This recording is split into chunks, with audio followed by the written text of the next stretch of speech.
Kamu gagamgamit kami kay. Ikaw siya man na. Kaya tani. Si kay kini di pastor kini princess ti kanayon ko upit. Tangay. Dahil kastami niya lang amo nga ko ba. Yan, nagtagtatayo talaga ng tataramid tayo. Nagkararag tayo pa. Ama namin Diyos, nadakilat makapangyarihan sa lahat. Ama, salamat po sa kabutihan mo sa bawat isa sa amin, Ama, dahil kami na naman ay iyong pinadala dito upang kay amin purihin at sambahin, Ama. Salamat po sa mga salita mo aming papakinggan naman. Naway itak mo ito sa aming puso't isipan upang ito aming magamit sa aming araw-araw ng pamumuhay. Gabayan mo po kami sa pangalan ni Jesus. Amen. Yan, ket kantahin tayo ko na binabago mo ako araw-araw. Ay, di araw-araw.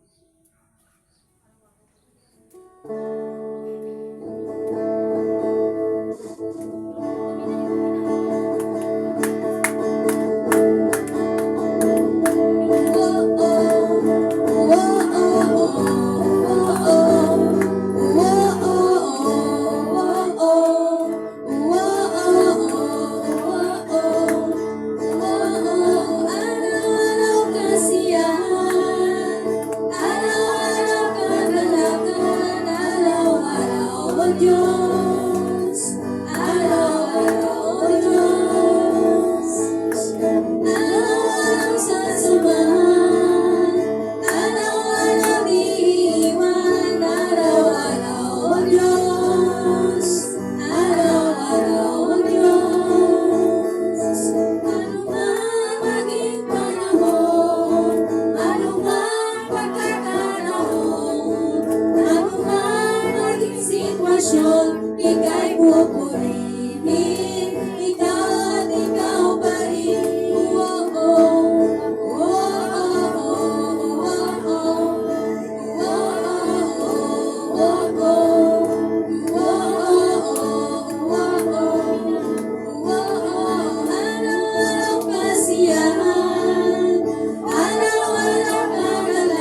sa aking isipin ay kaya mong gawin. Higit sa aking kalakasan, higit sa na hindi nagkulang, higit sa aking isipin ay kaya mong gawin. Bawat araw ko ay hawak mo, di mangangamba sa piling mo. Bawat araw ko ay hawak mo, di mangangamba sa piling mo. Walang mahirap sa'yo, walang mahirap sa'yo. Ikaw ang Panginoon na makapangyarihan. Walang mahirap sa'yo, walang imposible. Walang imposible sa'yo. Walang imposible sa'yo. Ikaw ang Panginoon na makapangyarihan. Walang imposible sa'yo. Walang imposible sa'yo. Walang imposible sa'yo. Walang imposible sa'yo. Ikaw ang Panginoon na makapangyarihan. Walang imposible sa'yo. Sabihin natin sa Diyos, walang mahirap sa'yo. Walang mahirap sa'yo. Walang mahirap sa'yo. Ikaw ang Panginoon na makapangyarihan. Walang mahirap sa'yo. Walang imposible sa'yo, Diyos. Walang imposible sa'yo. Walang imposible sa'yo. Ikaw ang Panginoon na makapangyarihan. Walang imposible sa'yo. Ikaw ang Panginoon na makapangyarihan. Walang imposible sa'yo.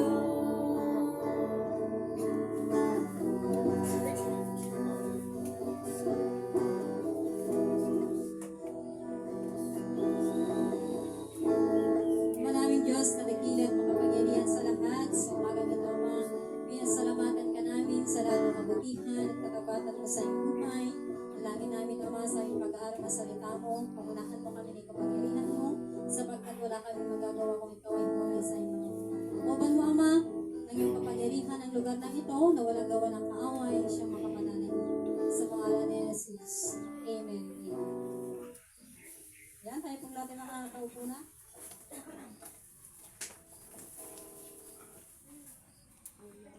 Yan, mapagpalang umaga po sa ating lahat. Malamig na umaga. Siguro paspasan ko kayo, iti kayo ni Benny kini ko. Divine, iti kayo ni, lagi dito gaw nga ko, the space na. Ako para nyo, nag-video tayo kat maya. Ayan, wala yung ating pastor ngayon. Dahil sa hindi naasang pangyayari, hindi niya kayang bumangon. Pag-pray natin ng agarang kagalingan ng Diyos, ay kanyang maranasan. kagaya ng ating papag-aralan sa umagang ito. Yan. Handa na ba kayong makinig sa salita ng Diyos? Amen. Yan. So, sa umagang ito, ang ating tema ay bagong bagay at panimula mula sa Diyos. Ready na ba kayo sa bagong bagay at panimula? New beginning. Yan. So, karamihan ng mga tao, pag dumarating yung New Year, meron silang resolution. Narinig nyo na ba yun? New Year's resolution. Pasimula pa lang ng buwan, sinasabi na nila yung mga kailangan nilang gawin o kaya ipagpaplano nila sa buong taon. Yan. Yung mga ganun ano. At tapos yung iba, nagagawa nila, yung iba naman ay, karayan ay, hindi. Kagaya ng iba na gusto kong mag-diet. Pag marami pagkain, hindi makapag-diet. Ayan. So, tayo bilang mga anak ng Diyos, ang Diyos natin ay Diyos din ng simula at Diyos ng bagong bagay. Ayan. Mahilig siya sa sorpresa. Kaya hindi natin alam kung ano ang kaya niyang gawin. And kaya dito, sabi niya dito, ang Diyos natin ay gagawa siya ng bagong bagay at panimula mula sa Diyos. Kung gagawin niya yung hindi pa natin nararanasan. Kagaya ng mga bata tayo, sanay tayo na hindi ko lang alam kung nasubukan nyo, yung higaan na gawa sa kawayan, na walang foam, pero hindi tayo nagrereklamo, di ba? Masarap yung buhay. Pero ngayong mga panahon ngayon na nag-elevate na yung buhay, parang tumataas na yung standard ng buhay. Yung higaan natin, gusto natin ay naka-foam, walang boat, di ba? Yung ibang kwarto ay may aircon. Ano bang gusto niya, yung dati o ngayon? Yung dati. Yung dati. Yung iba naman gusto nila ng bagong bagay. Ayan. So, parang ganun yung ginagawa na sa atin ng ating Diyos. Ini-elevate niya tayo. Kaya yung ating pangunawa din, itinataas niya yung ating level, yung standard ng karunungan na pinagkakalog niya sa atin. Yan, ito yung basahin natin yung ating text sa umagang ito. Ito yung matatagpuan sa Isaiah 43, 18 to 19. Ito ang sabi niya. Ang mga nangyari noong unang panahon. Ayan, ang mga nangyari noong unang panahon, ilibing sa limot. Limutin na ngayon. Ilibing. Ilibing ata. Kamali lang yung nag-type siguro. Ayan, so, pinagbabasit please. Medyo lakyan mo lang konti. Alam mo na yung tumatanda. Ayan, so, makikita natin yung talatang yan. Ang nagsabi niyan ay si Propeta Isaias. Ayan, alam naman natin na si Propeta Isaias, isa siya sa talagang tunay na sumunod sa ating Diyos. Ayan, sinasabi niya dyan, ang mga nangyari noong unang panahon, ilibing sa limot, limutin na ngayon. Ayan, so, ang sinasabi niya yan, yung ating mga nakaraan na hindi natin malimot-limot. Pero baka yung nakaraan na hindi malimot-limot? Siguro utang ano? Yun daw ang isang bagay, yung nagpautang sa kanang utang. May pastor na nagbibiro, yun daw ang hindi mo makakalimutan ng isa. At isa pa yung mga taong nakasakit sa atin. Ayan. Kaya sabi niya rito na kailangan na natin silang patawarin. Yung sinasabi sa English na forget and forgive. Narinig niyo ba yung sinasabi ng ibang tao na nakalimutan ko na, napatawad ko na, pero hindi ko makakalimutan yung ginawa niya sa akin. Hindi ibig sabihin, hindi pa rin nagpatawad. Kaya dapat tayo bilang mga anak ng Diyos, sinasabi dito sa talatang ito, na kapag tayo nagpatawad, kalimutan na rin yung kanilang ginawa sa atin. Yun yung sinasabi nilang inibing sa limot. Maging yung mga napagdaanan natin na pagsubok sa buhay. Yung mga pagsubok kasi na yun, pinapaintulutan ng ating Diyos upang tayo ay maging matatag at matibay sa ating pananampalataya. Yan. Pero kakalimutan natin yung pangyayari, pero hindi natin kakalimutan yung aral na natututunan natin sa mga pinagdadaanan natin. Yan. So maraming mga tao na kahit gawan mo ng mabuti, masama pa yun yung susukli sa atin. Karanasan niyo ba yun? O kami lang nakaranas? Ayan ang sinasabi niyang living sa remote. Huwag mo nang alalahanin. Ayan. Kasi may mga tao naman na nanghihingi ng tawad pero hindi mo na sa puso. Uulitin pa rin at uulitin yung ginawa. Pero tayo bilang mga anak ng Diyos, pinalalahanan tayo sa talatang ito na sabi niya rito na ilibing na natin sa limot yung mga bagay na hindi magandang nangyari sa atin. sa paningin natin hindi maganda, pero sa paningin ng ating Diyos, ito'y bahagi ng kanyang paghubog sa atin at pagtuturo. Kagaya ni Jose. Nung nabasa ko sa sacred writing yung tungkol kay Jose, wala pa tayo sa kalingkingan, yung pinagdaanan niya doon kasi sa Bible, siya ay kinagalitan ng kanyang kapatid dahil ang problema kasi paborito siya ng kanyang tatay. Kaya tayo mga magulang, isang aral din sa atin, dapat maging parehas yung ating pagtrato sa ating mga anak. Huwag tayo magtatrato ng hindi pantay-pantay. Parang nakita nila na yun, na paborito siya ng kanyang ama, si Jacob. Nagsimula na doon sila nagalit. Tapos ang sinabi niya kasi yung mga panaginip niya, hindi nila naintindihan yung calling niya. Kaya yun, din isang aral sa atin, na hindi natin dapat, yung calling natin ay hindi pare-parehas yung ating pagkakatawag. Sinabi niya, kaya yung mga kanyang mga kapatid ay nainggit. Ang ginawa nila ay, siya ay binenta ng 2 beses. Yung isang pagkakataon ba, tinapon siya sa balon. Pero dun sa sacred writing kasi, sa Bible, binanggit lang na balon. Dun sa pag-aaral natin sa mas mataas na level, hindi lang basta balon yun. Na, brother, yun ay balon ng maraming ahas at mga alakdan. Alakdan, baka isang kagat lang, pwede tayong mamatay. Masakit ang kagat ng alakdan. Yan. Pero, doon ay inihanda lang siya ng ating Diyos. Sa kanyang mga pinagdaanan, hindi siya iniwan ng ating Diyos. Kaya, kung tutuusin, yung ating mga karanasan ngayon, ay hindi pa tayo, wala pa sa kalingkingan ang pinagdaanan ni Jose. Kagaya ni Pastor nung Martes yata yung madaling araw, sumisigaw, sinasabi niya gusto ko nang mamatay. Eh, sabi ko sa kanya, ay, huwag ka nagsabi ng ganyan. Kasi lahat ng ating pinagdadaanan ay huwag tayo magreklamo. Sa sobrang sakit, gusto niya nang mamatay. Sabi ko ay, hindi mo pa nakakalahati yung experience niya ako. Sabi ko, ay, pakawalan ng ako, Diyos ko na walang hindi makarealize Sinermona ka, outline na kay.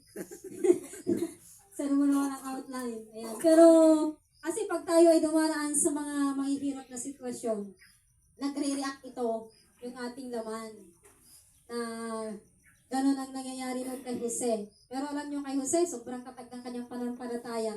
At isang bagay ang nagpatibay kay Jose, lagi niyang kasama ang ating Diyos. Kaya siya nagtatagumpay. Kaya yung mga dapat na ilibing natin, kalimutan na. Maging yung mga ugaling hindi kaaya-aya sa harapan ng ating Diyos. Amen? Yung mga medyo may sakit na masadot, matamad, may mga ugali na hindi maganda, kaaya-aya. Magpatulong tayo sa ating Diyos. Sabihin natin sa Kanya na hubugin niya tayo sa kaparaan ng nais niya. Matanggal yung mga hindi kaaya-ayang ugali para magamit niya tayo. Ang sabi niya, limutin na ngayon.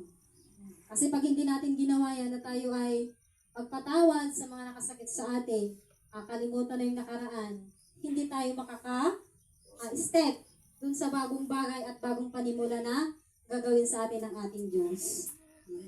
Matagal na panahon na ay di mo pa nakakalimutan. Kaya nga yung mga sa amin, yung mga kumuha ng rosenta na hindi nagbabayad, sabi ni Pastor, bahala na sila kung magbayad sila o hindi. Nasa sa kanila na yun. Hindi tayo ang lugi. Kaya wala nang singilan. Free na. Naging free. Ayan. Kaya dito sabi niya ay ilibing sa limot. So yung mga bagay na nakikita natin na talagang maaring makalapastangan sa harapan ng ating Diyos, ito ay tanggalin natin. Ilibingan natin sa limot. Diba pag naglilibing tayo ng tao ay hindi natin binabalikan? Diba yung mga may culture talaga na may pagkakataon na kinukuha nila yung buto, kinuhugasan. May culture na gano'n. Pero tayo mga Ilocano kasi, hanggang pag nailibing na, bahala ka na doon. Tignan mo kung maititingin mo hindi. Ganon, ilibing sa limot. Ibig sabihin, pag inilibing na natin sa limot yung mga bagay na hindi maganda, huwag mo nang lingunin. Huwag na natin lingunin. Huwag na natin balikan. Yung kinagawian natin, yung dating inasayahan natin, yung dating tayo, hindi na natin babalikan. Kasi bago na. Bagong bagay at panimula yung gagawin sa atin ng ating Diyos. Ayan, basahin natin yung ating verse dun sa Filipos na sinasabi din dito na Apostol Pablo. Ayan, sabi niya rito, mismong si Apostol Pablo din ang nagtuturo sa atin. Mga kapatid, hindi ko pinalalagay na natupad ko na mga bagay na ito. Ang ginagawa ko ngayon, nililimot ang nakaraan at sinisikap na makamtan ang nasa hinaharap. So, tinuturo din niya sa talatang ito si Apostol Pablo na ang kalimutan yung nakaraan. Matindi din yung mga pagsubok ni Apostol Pablo, hindi basta-basta. Ayan. Kaya sabi niya rito na kailangan nating malimot o ilibing sa limot yung nakaraan. Yung mga hindi magandang bagay. Yung mga hindi magandang bagay, kalimutan natin. Pero yung aral doon tayo matuto.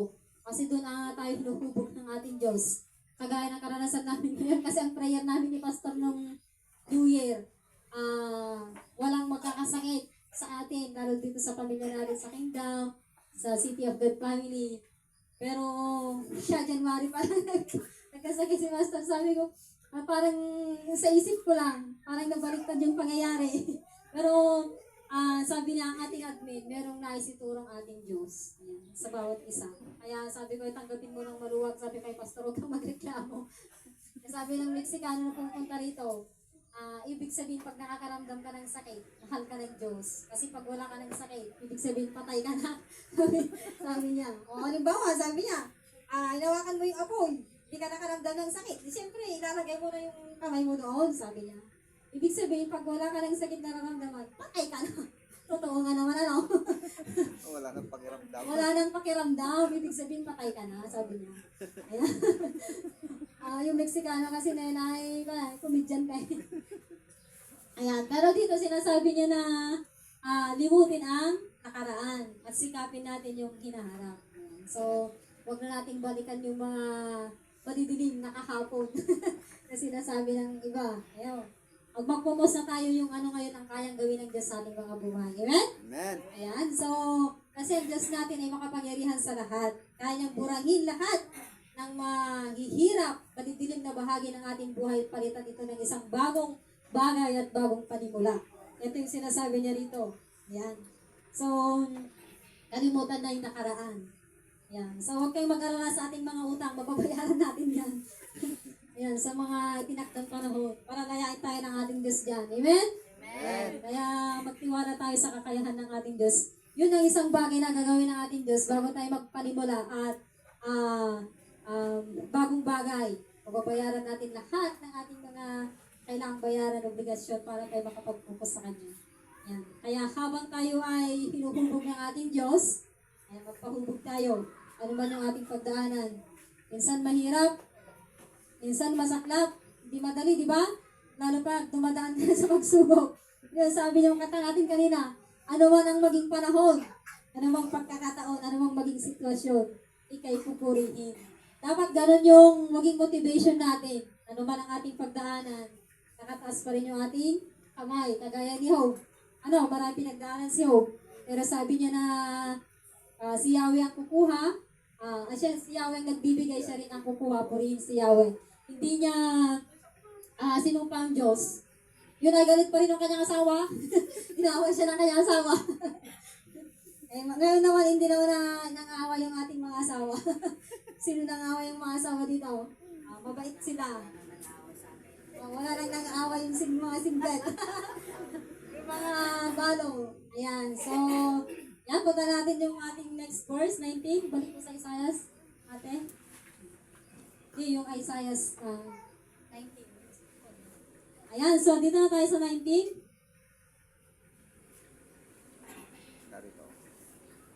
Narito, wala na.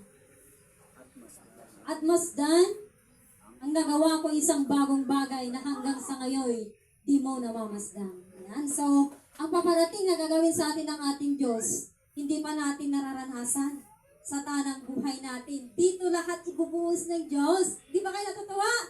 Bagong bagay.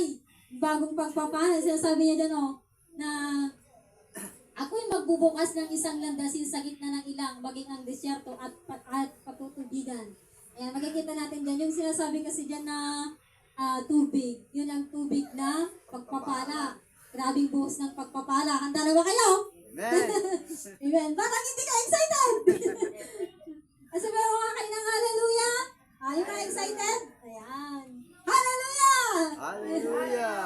Ayan, so ito yung gagawin ng Diyos, magbubukas siya ng bagong bagay sa atin at pagpapala. Ayan, yung sinasabi sa Tagalog na rumaragasang pagpapala na walang sukat paglagyan. Ayan, so hindi lang sa kaalaman, sa karunungan. Ayan, ibibigay niya sa atin ng ating Diyos. Ito yung hinihintay nating mangyari sa ating kapanahunan. Ayan, punta tayo sa 1 Corinto ate. Ayan, ito. Ayan, sinasabi dito sa 1 Corinto 2:9. Ganito ang sinasabi ng kasulatan, hindi pa nakikita ng mata. Oo. Alam niyo ba yung pinakamagandang lugar sa buong mundo? O, sinong magsasabi kung saan ang pinakamagandang lugar na isa? Sabi nga kayo? O, sinasabi nila na ang Singapore daw ay isang pinakamagandang na lugar at pinakamalinis. Dahil pati yung mga kalsada nila, lalo sa airport daw, ay pwede kang umupo. Ito kayo sa Pilipinas. Palagay ninyo. Best year sa... Pwede ba kayong umupo kahit saan? Malinis ba? Hindi. Ayan, isa sa mga gandang lugar din na pinupunta ng ibang tao sa London. Kasi doon ay pumupunta yung mga prinsesa, mga prinsipe, mga hari at reyna. Pero yun ay, sabi ng ating admin ay, kung meron daw mas magandang lugar dito sa mundo, ay 7 beses yung ganda ang gagawin ng Diyos. 7 beses? Baka hindi lang 7 beses. Ano? Ang sabi niya dito na hindi pa nakikita ng mata. Ibig sabihin talagang hindi pa nangyayari sa aklat kasaysayan. Tayo pa lang yung kaganapan. Mangyayari pa rin sa ating kapanahunan. Sa ating kapanahunan pa rin. Ano, napakapalad natin. Mula sa lahi ni Adan hanggang sa lahi natin. Ayan. Kaya, hindi tayo magsisisi na nakabilang tayo sa pamilyang ito. Meron ba kayo sisisi nito? Umuwi na kayo. Ayan, sabi niya rito ay, naririnig ng tenga. Ayan, so ibig sabihin, hindi pa naririnig, wala pang kwento-kwento. Ayan. Hindi pa rin sumasagi sa isip ng tao. Ayan, so, yung magagaling sa imahinasyon, hindi pa rin nila naiisip. Kaya kasi nasabi ko kay Pastor ay, yung Encantadia noon, kung nakakapanood kayo noon ng Encantadia, yung mga bagay na imposible sa kanila, etong kaganapan sa atin, higit pa doon sa Encantadia, totoo pala yung mga yun. Ano? Kasi ang Diyos natin ay makapangyarihan, kaya niyang gawin ng lahat ng bagay. Pero ang sabi niya rito, inihanda lang sa mga umiibig, nagmamahal sa Diyos. Nagmamahal ba tayo sa Diyos? Amen! Ayan. Ang sabi niya rito, nakakamangha ang Diyos pag nangyari ito mga kapatid. Nakakatuwa. Wala tayong ibang gagawin kundi parangalan ang Diyos pag nangyari ang bagay na ito. Ma-amaze na lang tayo. Mamamangha tayo sa kapangyarihan ng Diyos. Kaya dapat tayo po ay maging handa sa ating spiritual na buhay, maging ang ating physical na katawan. Ingatan natin yung ating kinakain. Yung nangyari kay Pastor Maring, natakot na rin ako. Marami palang dapat iwasan na pagkain. Yung mga paborito pa naman ni Faith ang binawal kay Pastor, kagaya ng hipon, atay ng manok, isaw. Paborito ni Faith. Sabi ni Faith, bawal na daw kay daddy niyo. Sabi, ay, tayo lang ang kakain. Hindi siya kakain ko na nakikita. Wala na. Galusot na sira. Pagkati ka na, nasan na? Ayan. So, dito makikita natin na ang kapangyarihan ng Diyos sa mga nagmamahal sa Kanya. Kasi tayo yung iniibig ng ating Diyos. Kaya dapat tayo din ay umiibig sa ating Diyos. Kaya tanggalin na natin yung mga bagay na naglalayo sa atin na umibig sa Diyos. Ano? Amen? Amen. Ayan. So, next verse ate. Ito na yung ating conclusion. Sabi niya rito, sa verse ng Isaiah 46 verse 10. Sa simula pa'y hinulaan ko na at ating inihayag kung anong magaganap. So, dati na pala itong inihanda ng ating Diyos. Sa atin lang mangyayari. Hindi ba kayo natutuwa? Hindi pa nangyayari mula noon. Sa mga salinahin natin, ngayon lang mangyayari. At sabi niya rito, tiyak na magaganap. So, ibig sabihin, tiyak na magaganap, walang makakipigil. Amen. Kayang-kayang gawin ng Diyos lahat. Amen? Amen. Ayan, kinanta natin kanina, sabi doon, walang mahirap, walang imposible sa ating Diyos, kaya niyang gawin lahat. O, tabang-tawa din ang kinanta natin, higit sa ating kayang isipin, sa ating kalakasan, sa ating karanasan, sabi niya kinanta natin. Napakaganda, no? Nag-connect doon sa mensahe ng Diyos ngayon. Sabi niya rito, sinasabi kong ang balak ko ay tiyak na mangyayari at gagawin ko ang lahat ng gusto kong gawin. Siyempre, pag ang Diyos ang gumawa, sino kang tao na humadlang? Kaya ba nating hadlangan? Hindi mahadlangan ng sino man pag Diyos ang nagtakda. Amen? Yan. So, kaya tayo po ay magpatuloy, magpakatatag sa ating panampalataya para tayo maging handa. Hindi lang physically at spiritually. Ingatan natin yung ating sarili na magamit tayo ng ating Diyos maging ating spiritual. Kaya tayong mga sumasabak sa pagsasanay dito sa ating pamilya. Magsanay tayo ng magsanay, huwag tayong titigil. Dahil habang tayo nagsasanay at nagagamit ng ating Diyos para sa kanyang karangalan. Amen? Amen. Yan, so, yun lamang po yung gusto kong i-share sa umagang ito. Tayo pong lahat tayo tumayo. Ayan, Bobby, awitin natin yung awit na yun, Ate Princess. Tayo manalangin.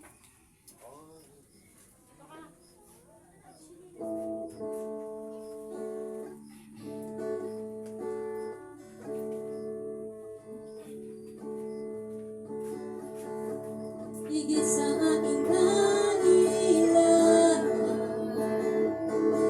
higit sa aking naranasan, higit sa aking isipin, ay kaya mong gawin. Higit sa aking kalakasan, di minsan ay di nagkulang. Higit sa aking isipin, ay kaya mong gawin. Sabihin natin sa Diyos bawat araw. Bawat araw ko ay hawak mo. Di mangangamba sa piling mo. Bawat araw ko ay hawak mo. Di mangangamba sa piling mo. Sabihin natin sa Diyos walang kailangan. Walang mahirap sa'yo. Walang mahirap sa'yo. Ikaw ang Panginoon na makapangyarihan. Walang mahirap sa'yo. Walang imposible. Walang imposible sa'yo. Walang imposible sa'yo. Ikaw ang Panginoon na makapangyarihan. Walang imposible sa'yo. Ayan, bago tayo magtapos ngayong umaga ito, meron akong isi-share. May nakita akong quote na nakalagay doon. May tatlong bagay tayong pagpipilian bilang mga tao. Ang una niyang pagpipilian, may babae doon, nakalagay ay tagumpay, pag-ibig, saka Diyos. Sa tatlong yon, isa lang ang kailangan niyang piliin. Ang sabi ng babae, pag pinili ko yung tagumpay, magiging magaan ang aming buhay. Pag pinili ko naman yung pag-ibig, magiging maayos yung tahanan namin. Ayan. Kaya nagdadalawang isip siya. Hanggang dumating yung kanyang asawa galing sa trabaho, sinabi ng kanyang asawa na dapat kinakailangan mong mamili ng tama. Nagdududa siya kasi gusto niya ng tagumpay at pag-ibig. Sino pang ayaw, di ba? Pero nung siya ay nakapag-isip-isip, ang pinili niya ay Diyos. Amen. Nagulat siya kasi yung tagumpay sa kanyang pag-ibig ay sumunod. Lahat ng hindi niya hiningi, ibinigay sa kanya. Ayan, kaya tayo bilang mga tao, dapat mahusay tayo sa pagpili. Amen? Amen. Piliin natin ang Diyos kasi siya ang nagbibigay, pinagmumula ng lahat ng bagay. Amen. Ayan, tayo manalangin. Ama namin Diyos sa umagang ito. Salamat po sa mensahe mo sa bawat sa amin. Tulungan mo kami, Ama, na yung mga taong nakasakit sa amin, yung mga madidilim na pangyayari sa aming buhay ay makalimutan namin at turuan mo kami. Ang aming puso, Ama, ay maging pusong mapagpatawad at likhain mo sa amin ang mga bagong puso kung saan ang pusong ito ay tinitibok ay para sa iyong karangalan lamang.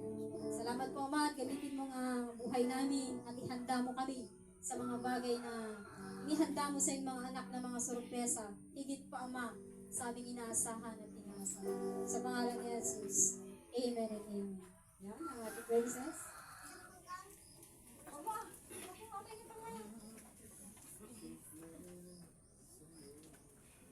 Yan, kantante ko na Jay, kataas-taas ang Diyos.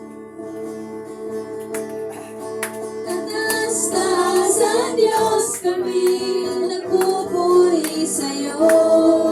Kataas-taas ang Diyos, kami sumasamba sa'yo.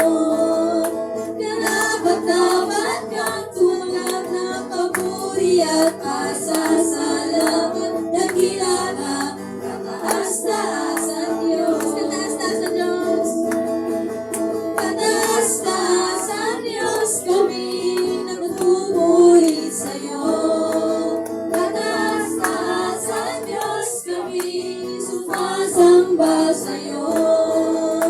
Karapat-dapat kang tunggap ng papuri at pasasalamat. Dakila ka, kataas-taas ang Diyos. Dakila ka, kataas-taas ang Diyos. Yan, tayong lahat mga kapuna. May sino yung gustong mag-testimony at umamig? Agree ni Pastor John ka. I-close ko ka na Domingo ko makakanta. May kakanta na rin. Awam ba na eh? Ha? Yang awang manay. Hindi awan. Apay puro maid. Pada ko naman. Kaya nag-testimony.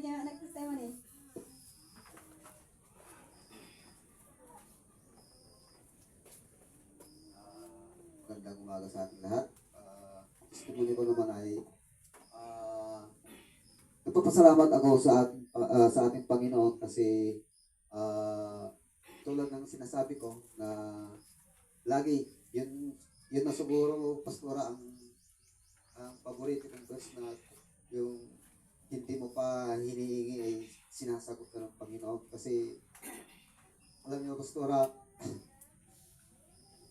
talaga nagpapasalamat ako sa Panginoon kasi ano man ang mga pagsubok na dumarating sa amin, andyan lagi siya na gumagabay sa akin, kami, aming pamilya, na yung pinapatayo namin, hindi namin maisip na ginagawa pa lang, may nagpaparisip na nagbigay na siya, nagmamadali na hanggang katapos kung maaari, pwede na siyang tumira. Kaya, di ko alam talaga napakabuti ng Panginoon. Talaga siya ang tanging pinupuri, pinupasalamatan sa lahat ng pagkakataon ng aming buhay. Marami man na ang aking asawa ay madalas talaga na nagagamit na hadlang ang programa ng Panginoon. Pero hindi ako natitinag. Lagi siya ang aking nilalapitan na pinapaubaya ko. Hindi ko siya inaano basta sabi ko, Panginoon, alam mo kung ano yung mga nasa isip, nasa puso ko ako. Bahala ka na sa ating pamilya ako kung ano man yung nangyari. Basta magpatuloy lang ako sa programang ito. Hindi, walang makakaramdaman. Dahil sa pagtitiwala ko sa Panginoon, in Jesus' name, Amen. Sino ka? Kanta ko yan, yung papagbigyan ka rin. Jaysa, hindi pa testimony din pa nag-upgrading na Jaysa. Testimony ka man Jaysa, tanong mo nung dada, mga ikalis sa iyo ka nag-upgrading. Kawana ni Cruz ko, mo din pa yan. Kan ko yan, kanta ka raw. Dati di gitara. Sige lang ka. Kanta ka raw.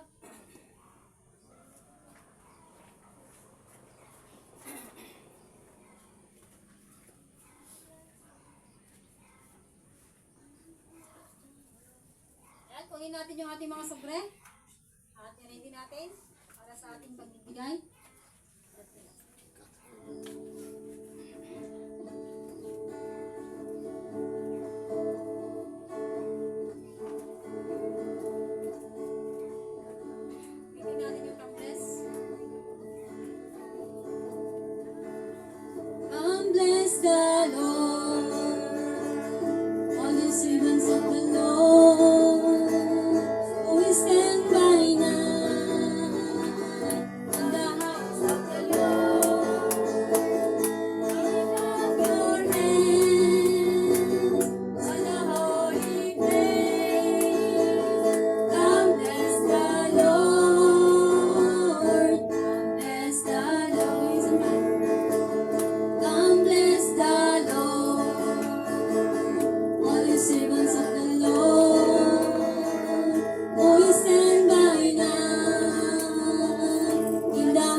Sinta yung ronda na. Wala dari Domingo. Ang karakter ko din, yun offering tayo, kararag tayo. Ama namin Diyos na dakilat makapangyarihan sa lahat. Ama, salamat po sa kabutihan mo sa buhay na bawat isa amin. Ama, salamat po sa mga salita mo ang aming napakinggan, Ama, at sa mga tithes and offering na aming inihandog para sa Rama namin ito'y magamit para sa ikalawak na yung gawain ng mga pagpalain mo po ang mga nagbigay, na maibalik mo po sa kanila ng siksik, liglig at umaapang na pagpapala, Ama, sa pangalan ni Jesus. Amen. Ito yung kapsat. Ay, di ba kang tulad tanday na rin, may kami to Jai. Nung kayan to ni Pastoren, balayan na. Wednesday. Kaya na, nung tatan. Kiklem ko, di ka tararat ko makabangon. Makabangon ni Pai Marigatan niya. Tumakdol. So, agang anos kayo pa lang kasi nagsasabay may natay gamin dito yung father ni Benny pinapalabas. Antay pa na kayo kukwati ko. Di ba ni Benny ko nung pakakala ko. Naging blessing tayo. Tapos ng hospital ni Mama na kawawit na hindi ko. Kasama nga rin kasi pastor tayo. So, maging naras tayo pa ilaing. Doon ko naging blessing tayo. Nag-share kami ng kanya. So, amuyo ba nyo talagang anda? So, pray tayo tunog Sunday. Diyan ka muna sila tag-share kasi ko na natin invite kayo ni Sir Bong. Oh my. Kita tayo ko na yung decision ni Pastor tayo kasi gusto natin pinili na admin kami na tawagan ito siguro. So, kasi yung absat, ibami lang tayo dyan na matilisa. Adda kami. Humikar ka rin mga kamay kami rin na rin, ha? Huwag kinilo lang. Kani, amo yung magtika sa sabi ko. Kasi mali may mapangdar na motor na wala din sa nagtampo na manay. Ayan, so, agikararag tulusan dito ako ito repair tayo. Kuya rin, gusto ko ni Kuya Joe. Kasi kapag pakantan sa gayong Kuya Joe, mata ka? Sige, pakantan princess. Ni Mother Gorento, garot, nagipati-pray pa tayo. Pray tayo, di desisyon kami ni Pastor. Pagpakala na bigyan kini Daddy Sam. Pray tayo ng mga watanda. Mas dyan tayo ka na. Kasi narigang mo ito niya bakante tikas na dulo ako kasabotay mo ng mga watanda. Mahirap mamangkas sa... mahirap mamangkas sa isang ilaw. Tapos may sa galing din na rason tayo umiwas tayo kadagidad jigin ng dagidad ko. Umuwimutan. Ilibing na natin sa limot. yun. Tapos talaga nga hanggang namin makunti pagpag ng tayo. Ano may isang ano ko talaga. Mag-get over. Hindi nila maka-ads. Kaya iba na yung ating nilalakaran. Kaya mas magandang nakakanola yung papalitan natin ng KCI. Kingdom Chronicles Incorporated. Adito daroon tayo. Pati lagi dyan license yun. Kay Kuya Joe. Gagawa set me. Talagang panibago tayo. So, tama niya tabi tayo. New beginning. Pati dagit ikaw tayo. Kung gamit nga kailangan niya bilang. Ibig sa limot. Sabi niya pwede ata yung mga gamit lang na pwede i-dispose. Nakita record tayo sa kalawa palitan lang. Matate? May cut mo data ba? Ang cut? Dito ka? May cut ata? Okay lang ata. Pag di mo pansin ata, importante yung dalata yung mensahe. Okay lang ata. At ang amin din nagrurugi tayo. Tapos hindi nag-donate tayo mag-donate. So kasi dyan, kararag tayo nga maging smooth. Kasi parang nasa Cebu sila ngayon eh. Cebu. Kapag na Cebu. Namin ko kwa. Hindi, damo ngayon may pastor. Labugin kini kwa. Da pastor ngayon na talaga ni pastor. Labugin kini Agas. Oo, pastor daw po.